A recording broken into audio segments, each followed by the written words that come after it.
এতিয়া আমি আলোচনা কৰিম ইউনিট 5ৰ meaning of mental health and wellbeing মানসিক স্বাস্থ্য আৰু কল্যাণ। আমাৰ মনোজগতখনৰ সুস্থ অৱস্থাকে মানসিক স্বাস্থ্য বুলি ক'ব পাৰি।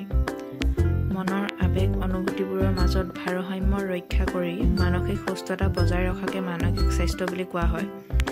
WHOৰ মতে মানসিক স্বাস্থ্য আৰু কল্যাণ হৈছে এক মানসিক অৱস্থা যিয়ে মানুহক জীৱনৰ চাপৰ বা চিন্তাৰ সৈতে মোকাবিলা কৰিবলৈ আৰু তেওঁলোকৰ ক্ষমতাবোৰৰ বুজ ল'বলৈ, শিকিবলৈ আৰু ভালকৈ কাম কৰিবলৈ আৰু সম্প্ৰদায়লৈ অৱদান আগবঢ়াবলৈ সক্ষম কৰে।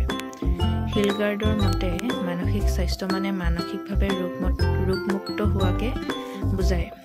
গতিকে দেখা গ'ল যে মানসিক স্বাস্থ্য বুলি ক'লে সফল ব্যক্তিত্বৰ সমাযোজন আৰু সামাজিক কামবোৰ সমাধান কৰিবৰ বাবে আৱেগিক ভাৰসাম্য বজাই ৰাখিব পৰা সুস্থ মানসিক অৱস্থাকে বুজায়।